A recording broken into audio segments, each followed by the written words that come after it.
My brothers and sisters, you don't need to chase thoughts. You need to create space in someone's mind through authenticity, self-worth, and presence. The goal isn't to become someone they think about all the time. It's to become someone they never forget. If there's one thing that stays with people long after a conversation ends, it's how you made them feel. We often obsess over saying the right words or crafting the perfect message, but none of that truly matters if it doesn't strike an emotional chord. Real connection isn't built through constant communication. It's built through meaningful emotional experience. When someone consistently associates you with feelings that are rare in their day-to-day life, joy, inspiration, warmth, understanding, they begin to link those feelings to your presence. That's what creates emotional association. And unlike superficial attraction, emotional connection has depth, and depth is what stays. Think about the people you remember the most. Maybe it's someone who made you laugh when you were having a terrible day. Maybe it was someone who saw something in you that no one else had noticed. Or someone who made you feel more understood in 5 minutes than others had in 5 years. These moments are powerful not because they were loud or dramatic, but because they touch something real inside you. That's what we're aiming for here. Emotional association is not about putting on a performance or pretending to be someone you're not. It's about showing up in a way that is present, attentive, and emotionally generous. Most people are distracted. When you're not, it stands out. In a world full of half-hearted attention and surface-level interactions, your full presence is rare. And when something is rare, it becomes valuable. But what does that actually look like in practice? It looks like being an incredible listener, not just hearing words, but understanding the emotions behind them. It's asking a thoughtful question and genuinely caring about the answer. It's noticing the little things that others miss and showing appreciation for what makes someone unique. These aren't grand gestures. They're subtle shifts in the way you interact, and they make all the difference. You don't need to force deep conversations all the time. Some of the most memorable emotional associations come from shared laughter, light teasing, or spontaneous adventure. The goal is to bring value emotionally, whether that's by offering calm in a chaotic moment or simply being someone who makes others feel lighter when you're around. And here's where many people go wrong. They try too hard to be liked. But emotional association doesn't come from trying to impress. It comes from making someone feel seen, safe, and emotionally elevated. The more you chase approval, the less emotional space you actually take up, because when you're trying to impress, you're thinking about yourself. When you're focused on creating an emotional moment, you're thinking about the other person, and that's what makes it work. There's also a level of emotional consistency that matters here. You can't build a strong emotional association if you're hot and cold, if your energy constantly shifts depending on who's giving you attention or approval. You need to become someone who brings grounded energy. That doesn't mean you have to be perfect, but it does mean you're aware of the emotional impact you have on others, and you use that awareness intentionally. You may be wondering, how do I know if I've created that kind of impact? You won't always get instant validation. People don't always say, wow, that really moved me. But you'll start to notice the way they reach out more, the way they open up differently, the way your absence feels noticeable. Because when people feel something around you that they don't feel anywhere else, they'll start to crave more of it, whether they consciously realize it or not. And that's the key. You don't want to be the loudest voice in someone's life. You want to be the most emotionally resonant, the one they think about on a quiet walk, the one whose words replay in their mind days later, the one who made them feel something real. Emotional association is the foundation of staying on someone's mind, not through force, but through feeling. And once you've created that, you don't have to chase anything. You simply continue being the kind of person who naturally leaves a mark. Would you like me to expand the next keynote in a similar style? Here is the expanded version of the second keynote about being unexpectedly intriguing in an educational, emotionally aware tone, inspired by Matthew Hussey, staying within 700 words.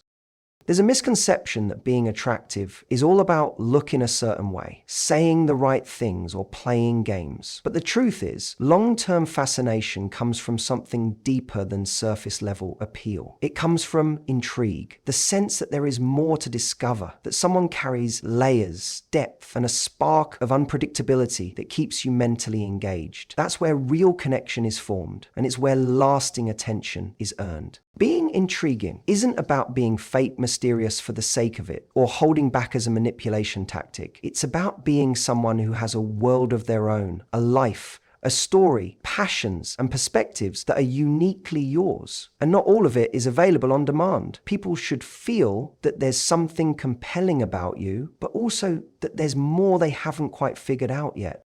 The most interesting people aren't loud or over the top. They're the ones who quietly surprise you. You think you've got them figured out, and then they say something that changes your perception. Maybe they reveal a side of themselves that doesn't match the image you initially had, or they casually drop a story that shifts your view of their depth. That element of contrast, that, "ooh, I didn't expect that from you," is powerful. So how do you build that kind of intrigue? You start by cultivating your own curiosity. Become deeply invested in your life, your goals, your growth, your experiences. Read the book that excites you. Travel when you can. Try new things. Learn new skills. Follow your own passions, even if they have nothing to do with anyone else. Not because it makes you more impressive, but because it makes you more full. When you live fully, you automatically become someone others want to know more about.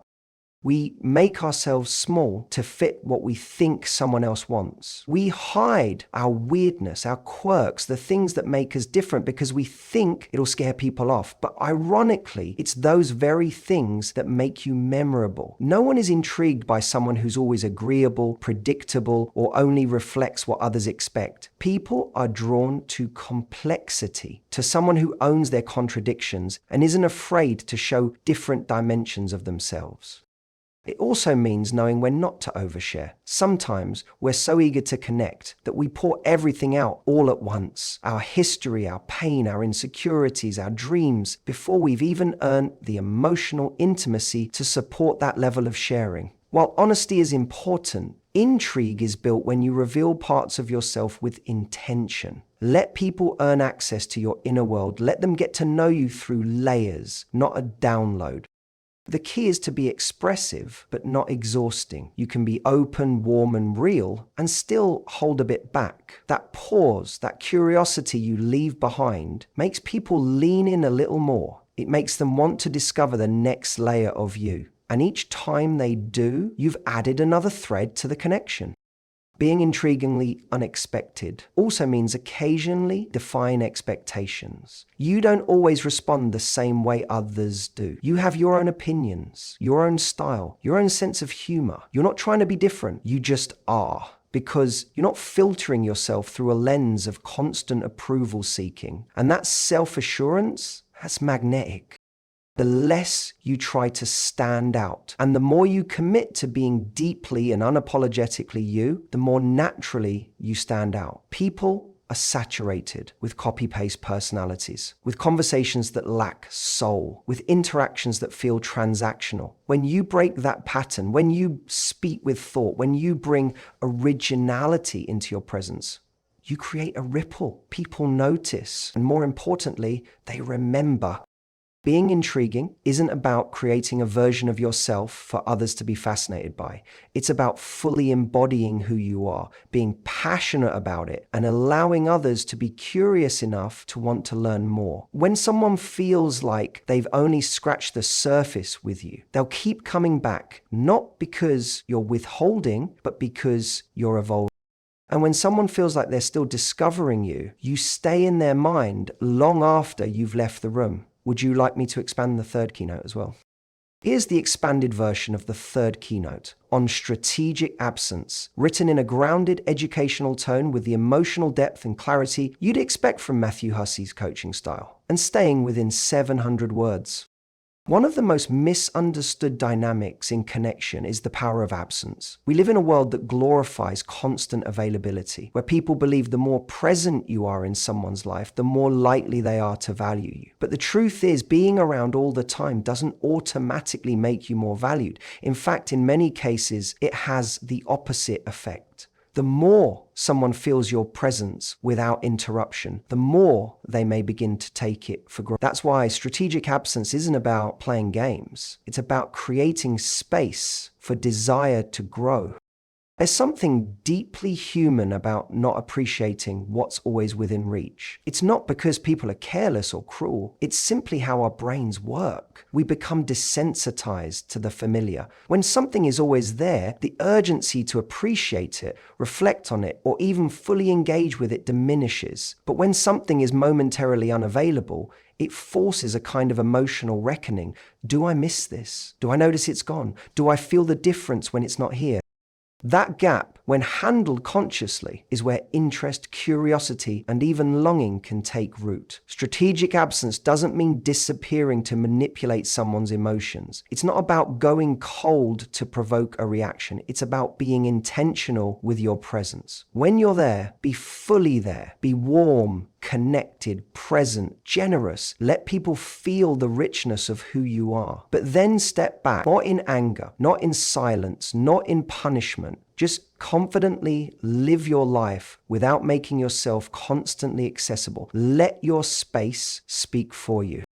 This balance between connection and separation builds contrast, and contrast is what sharpens memory. If you've ever been in a situation where someone was constantly texting you, constantly checking in, constantly around, you know how quickly it becomes overwhelming or even emotionally flat. But when someone connects with you meaningfully and then gives space for that moment to breathe, that's when it starts to settle in your mind. That's when you replay the conversation in your head. That's when you notice that you miss their energy. I think this isn't about disappearing without explanation. It's about building a life that you're genuinely engaged in, one that doesn't stop and start depending on whether someone's giving you attention. When your absence is the result of your own purpose, your own passions, your own priorities, it communicates something incredibly attractive. I enjoy our connection, but I don't need to be consumed by it. I have a life that fulfills me. That energy, that's rare, and people feel it. The irony is that the more emotionally available you are in your presence, the more impactful your absence becomes. If you're half-hearted or guarded when you're around someone, your absence doesn't leave a strong emotional void, it just feels neutral. But if you show up with real energy, warmth, and attentiveness, your presence becomes something that people not only enjoy, but begin to rely on. And when you're not there, they note it, they feel it. Sometimes people try to make themselves scarce by being aloof, detached, or distant, but that's not strategic absence. That's emotional unavailability. There's no emotional contrast there because there was never true presence to begin with. To make space work in your favor, you must first give something worth missing. It's also about pacing. So many people rush connections, trying to force closeness before it has time to grow naturally. But strong, lasting bonds are built in rhythm. Engagement, then space. Connection, then independence. It's not a straight line. It's more like a dance. And those who master the rhythm of closeness and space are the ones who simply try to hold on tighter. So when you find yourself wanting someone to think about you more, ask yourself, am I creating the space for them to feel my absence? Or am I constantly present, hoping that more time equals more connection? Sometimes less is more, not because you're withholding, but because you're valuing your presence enough to give it selectively. And that selectivity speaks volumes. When you learn to master this balance, you'll find that people begin to reach out more. They become more curious, more invested, more aware, not because you disappeared, but because when you're not there, they feel it. And that, more than anything, is how you stay on someone's mind. Would you like to continue with the fourth keynote in the same style? Here's the expanded version of the fourth keynote, focused on the idea that living a life that's worth thinking about is the most natural and lasting way to stay on someone's mind. Written in a thoughtful, motivational tone, true to Matthew Hussey's educational style, and up to 700 words. One of the most overlooked truths in building connection and influence is this: you become memorable when you live in a way that's worth remembering. That doesn't mean trying to be extraordinary for others. It means committing so deeply to your own fulfillment, your own passions, and your own personal growth that you create a life that draws people in, not through force, but through inspiration.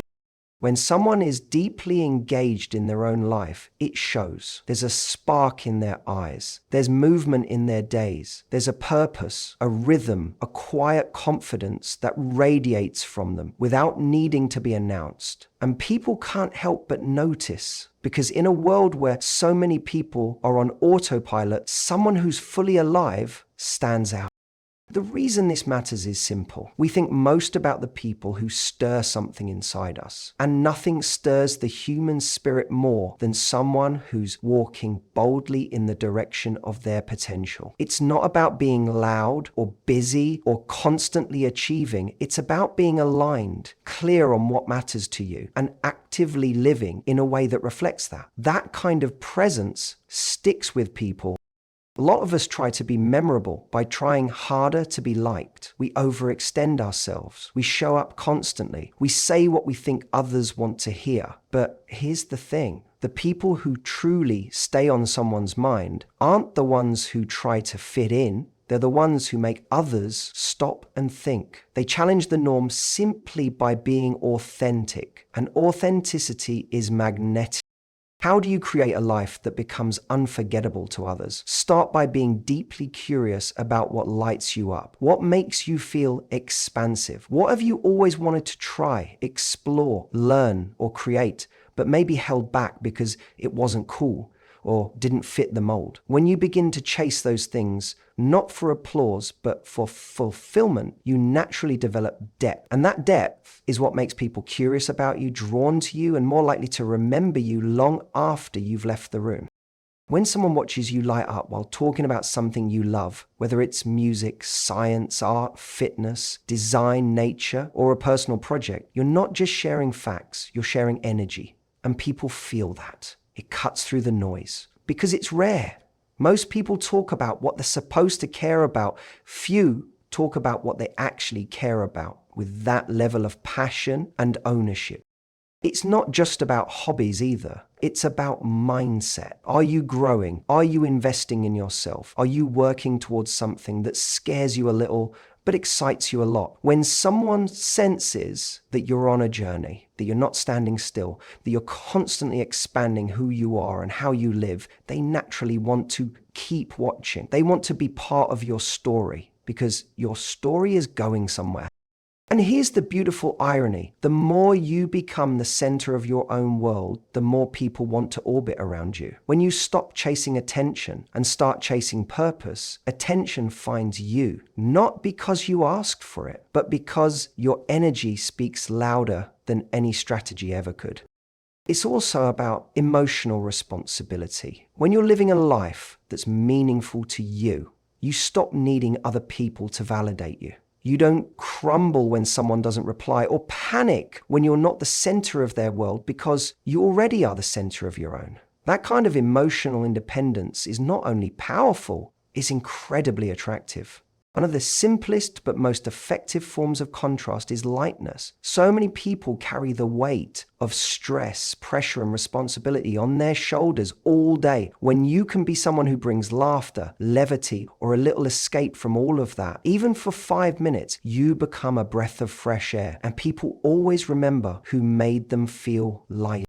But contrast can also show up in emotional depth. Maybe someone's surrounded by people who only want to talk about surface level things. When you come in and actually see them, ask questions no one else bothers to ask, listen without jumping in, reflect something meaningful back to them, you create a depth they don't usually get. That emotional resonance creates connection, and connection creates memory. But there's also contrasts in how you carry yourself. If someone is used to people being reactive, overly eager, or approval seeking, your grounded energy, your ability to stay composed, to speak calmly, to be confident without trying to prove anything, becomes something they pay attention to. It's not that you're trying to stand out. It's that you're simply not blending in, and that creates emotional space around you. This contrast becomes even more powerful when you combine emotional presence with emotional boundaries. You're generous with your energy, but not desperate to be liked. You're attentive, but not overly available. You connect deeply, but you don't linger past your emotional limit. That balance, that's rare. And again, people notice what's rare. There's also contrast in how you respond to the moments that catch others off guard. When someone's upset and used to people either avoiding the discomfort or rushing to fix it, you might be the one who simply holds space. When someone's celebrating and others quickly, you might be the one who stops and really feels the moment with them. Those reactions, when done with sincerity, create contrast, and contrast over time creates emotional memory. This doesn't mean being emotionally intense or on all the time. It just means being attuned, noticing the emotional tone of a moment and offering a shift, a spark, a grounding presence, whatever is needed. Most people respond habitually, but those who respond with intention create moments that don't just pass, they land.